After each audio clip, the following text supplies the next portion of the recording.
موضوع امروز ما چند همسریه، چون بارها و بارها چند ماهه که از بالا هی داره آلارم داده میشه آقا شما اینو باید بگی، موظف اینو بگی. ما هی میگیم آقا نه ولش کن، نمیگیم، حالا این بمونه، این سر بمونه، اصلا گفته نشه.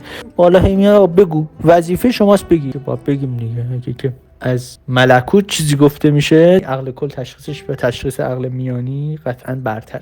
موضوع کاملا منطقیه، اصلا احساسی نیست که ما بخوایم بیایم بگیم که احساسات مرد چی میشه، احساسات زن چی میشه. اصلا احساسات مرد و زن اصلا اولویت نیست.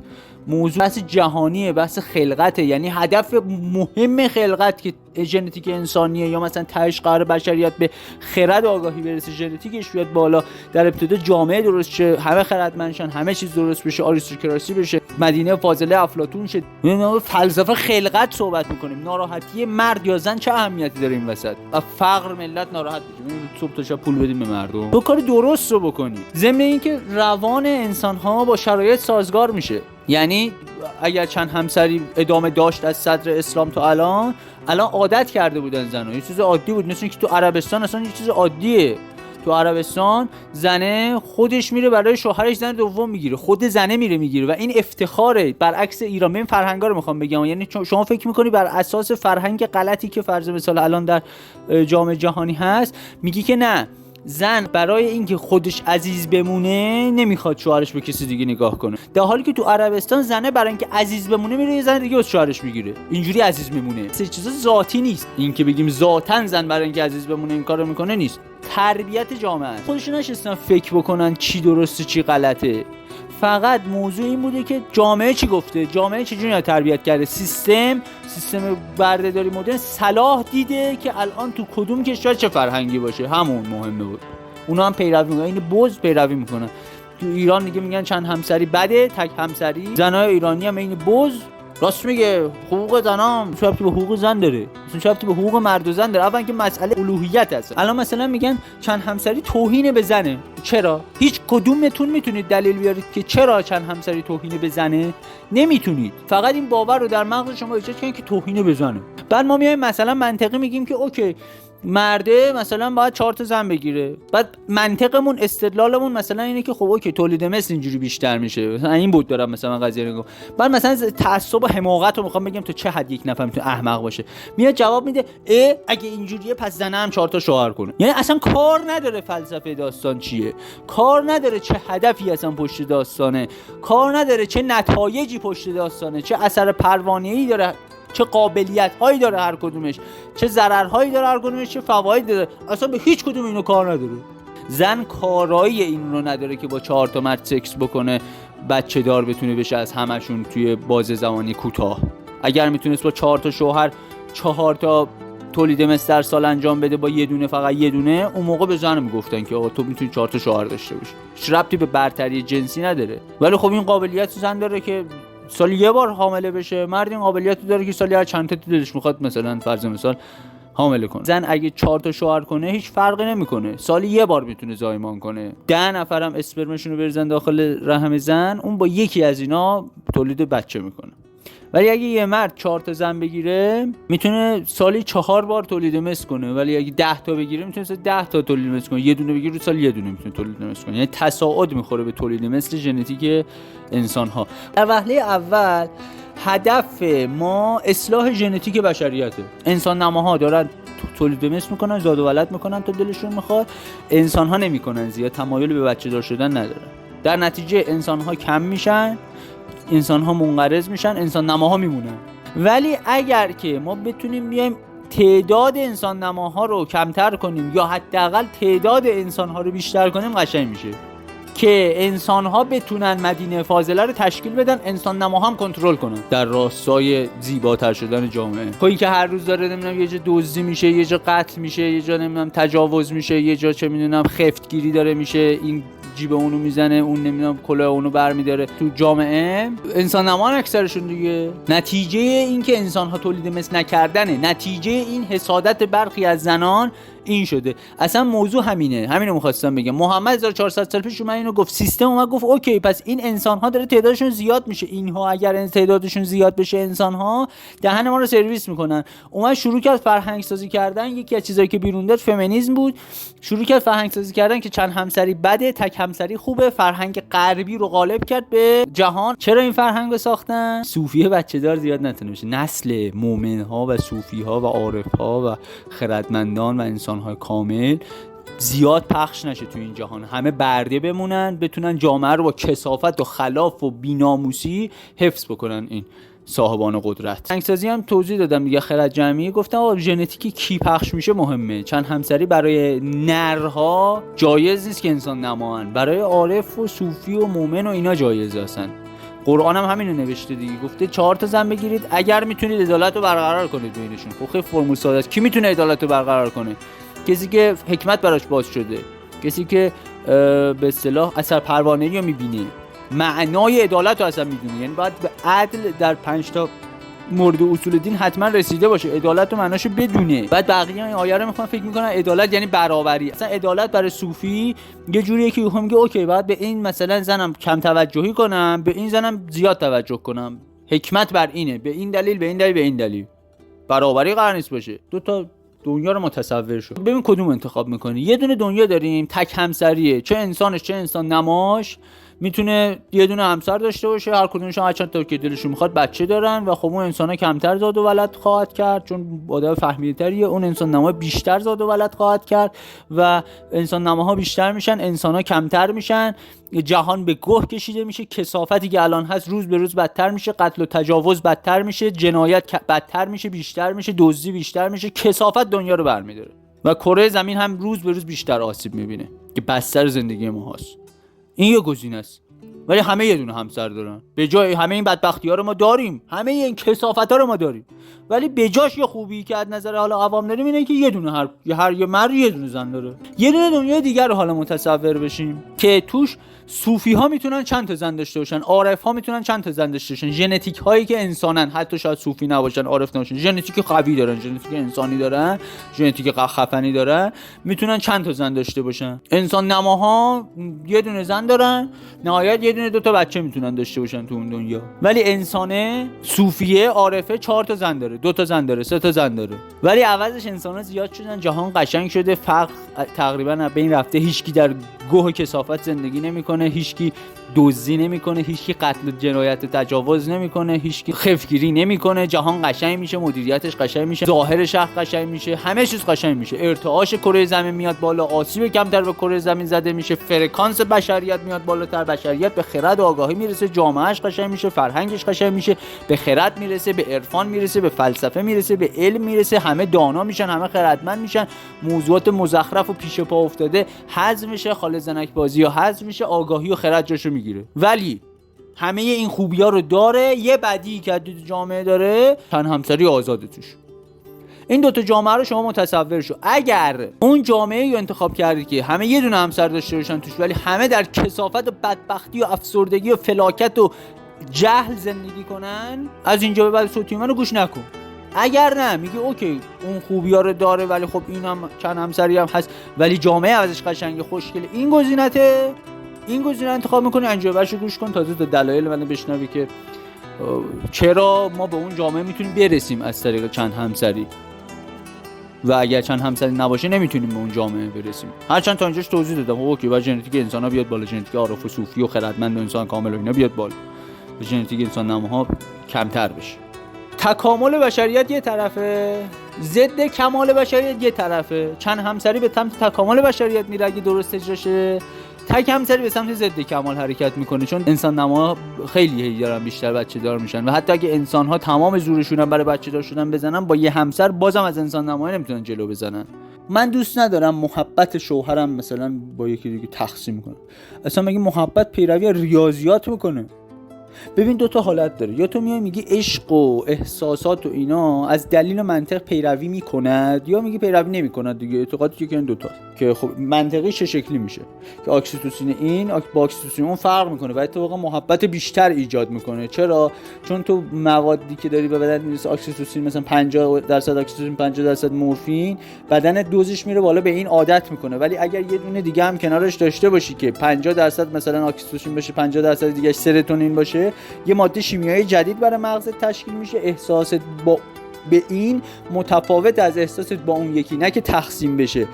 و احساست محبتت به جفتشون بیشتر میشه چون بدنت عادت نمیکنه و دوزش نمیره بالا، چون داره دو تا ماده متفاوت مصرف میکنه مغزت که شیمیایی متفاوت مصرف میکنه. پس از نظر علمی وقتی که تو دو تا زن داشته باشی، محبت بین شما با دو تا همسرت بیشتره تا یه دونه داشته باشی. و اینم که میگم که آقا مثلا زنا چند همسری براشون اشتباهه، نه به این معنا که اصلا اشتباهه بخوان مثلا چه میدونم برای مرد آزاده با هر کی میخواد سکس کنه، برای زن آزاد نیست. من اصلا هیچ مشکلی ندارم یه زن با 10 نفر مرد باشه یا یه مرد با 10 تا زن باشه، من مشکلی با این قضیه ندارم. بحث من اینه زنه نمیتونه بچه دار بشه از همشون، یعنی فرقی تو تولید میزان تولید مثلش نمیکنه که بخواد مجوزی مبنی بر این صادر بشه. اگرم مرد تفاوتی در تولید مثلش ایجاد نمیشد، برای مرد هم همچین مجوزی نبود، ولی خب ایجاد میشه چند تا زن داشته باشه، خیلی فرق میکنه دیگه داستان.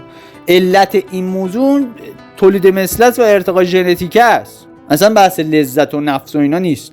هرچند از نظر روانی، چون فلسفه خلقت بر این اساسی که انسان باید بقا پیدا بکنه و یک زن با چند تا شوهر به بقای بشریت و تولید مثل کمکی نمیکنه، ولی یک مرد با چند تا زن به بقای بشریت کمک میکنه با تولید مثلش. بنابراین روان و ذهن زن ذاتاً طراحی شده برای اینکه شوهرش چند تا زن داشته باشه، خودش چند تا شوهر نداشته باشه، و ذهن و روان مرد طراحی شده برای اینکه یک مرد چند تا زن داشته باشه، هر کدوم زناش فقط شوهرشون همین باشه. چون فلسفه بشر برای بقای ذات ذهنی و روانی از مرد و زن اصلا برای این طراحی شده. اگر تو بخوای بیای تک همسری انجام بدی، به هم میریزه کل سیستمتون. حالا چرا به هم میریزه؟ مرد طراحی شده که بقا ایجاد بکنه، تو ژنتیکو منتقل بکنه، تو تولید مثل کنه، تو طراحی شده برای این. بعد زن بدون اینکه از طراحی مرد خبر داشته باشه، با ذهنیت خودش میخواد بیاد بگه نه، چون برای من زن بده، اشتباهه برای من، پس برای مردم باید اشتباه باشه. فلسفه خلقت مهم نیست، آگاهی مهمه، این کثافت وجود حسادت میزنه بالا، این مهمه براش. به چقدر زنان ما کوتاه فکره و مردان ما حتی، ولی توی این مورد زنانمون خیلی کوتاه فکرن متاسفانه. پس منطقی میفهمی محبت تقسیم نمیشود، بیشتر میشود. اگرم احساسی میخوای بررسی کنی داستانو، که خب اصلا نمیتونی بگی من محبت تقسیم میشود، چون پیروی اون موقع نمیکنه از ریاضیات و از منطق تو که تقسیم بشود. مثل بچه دار شدن، تو الان یه دونه بچه داری، دوستش داری، دو تا بچه داری، علاقت به بچه اول نصف میشه؟ نمیشه، اصلا ربطی نداره. بچه اول تو یه جور دوست داری، بچه دوم یه جور دیگه دوست داری. میتونی بگی کدومو بیشتر دوست داری؟ معمولا نمیتونی بگی، ربطی به هم ندارن. پس محبت تو بین بچه‌ها تقسیم نمیشه، به هر کدوم فرمول شیمیایی مختص به خودش داری تو مغزت.